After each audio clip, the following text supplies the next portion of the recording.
Rec League podcast. Tell your friends, tell your neighbors, tell your family, tell your haters.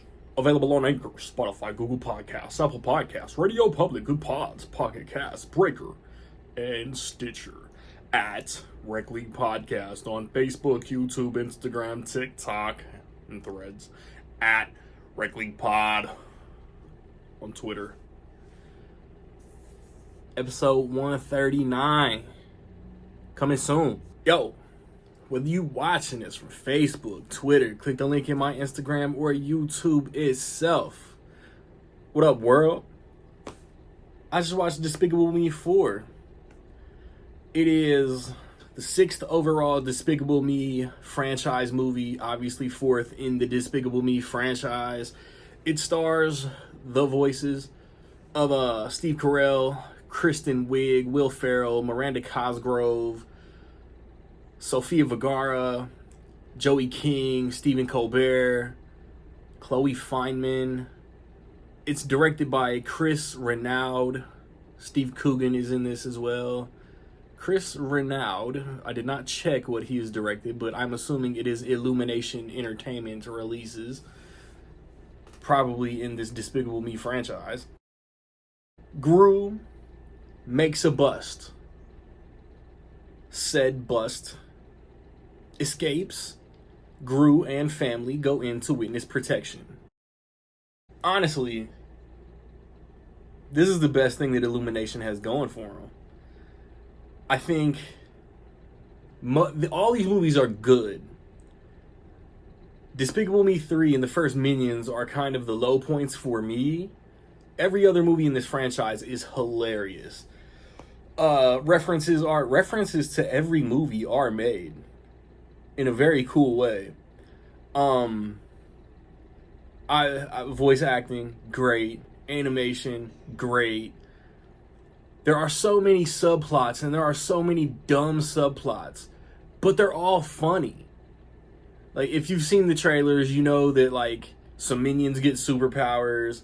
You know that the baby doesn't really like Gru. You know that Gru, and this does, like, I think I knocked Kung Fu Panda for doing some things that past Kung Fu Panda movies did. This is another somebody needs Gru to help them become despicable.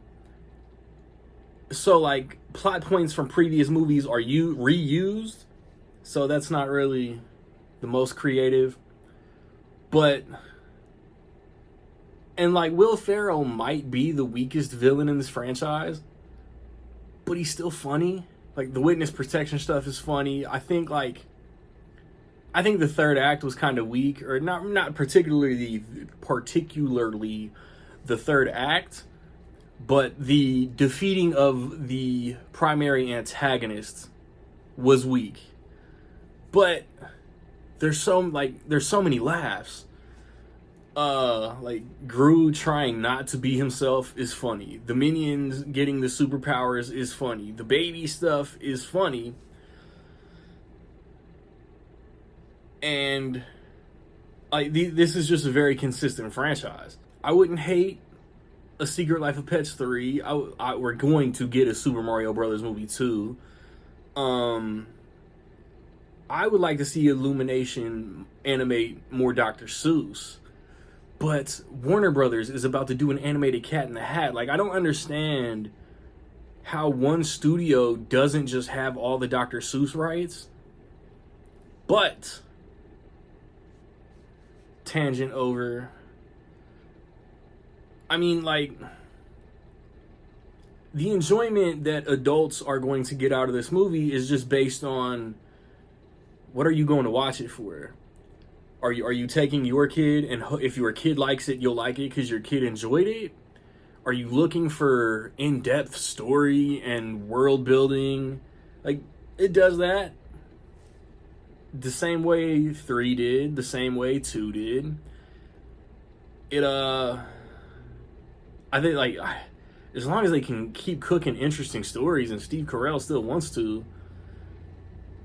The only, like, one Easter egg with Steve Carell being the hero and Will Ferrell being the villain, I would have had David Koechner and Paul Rudd voice some characters, just for the subtle Anchorman nod. The Kristen Wiig characters, the kids, like, they all have their moments. Like, there's good humor throughout, and every character contributes, is what I'm trying to say. I don't know, like, if you're like super snooty and you want some Lakaya or some Studio Ghibli, I think it's Ghibli, you're not gonna like this.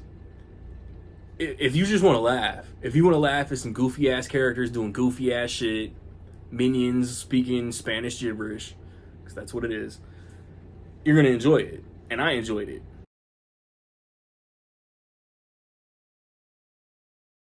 So with all that being said, I will say that in my opinion, Despicable Me 4 is dope. I like almost kind of wanted to try a Gru voice at the very beginning. I could never pull that off, like Yoda. I'll want to and never be able to. Have you seen Despicable Me 4, man? What you think? Positive, negative, somewhere in between? Let me know. I recently put up reviews for. Actually, I did a top 3 movies of the second quarter of the year video.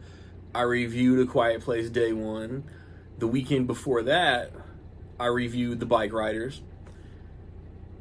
Upcoming in the next day or two, my theater did not get Maxine.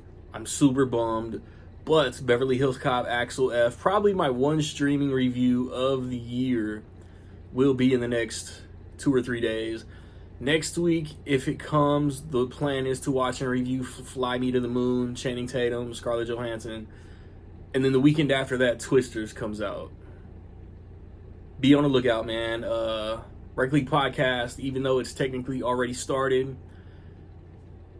possibly the last episode before we go on a hiatus, technically the end of season 6, we're going to do a third quarter preview. July, August, September. A lot of good movies coming out over the next 3 months, man. So be on the lookout, man. Like, subscribe, comment. Find me where you find me. Don't know where to find me? Watch these credits. Peace.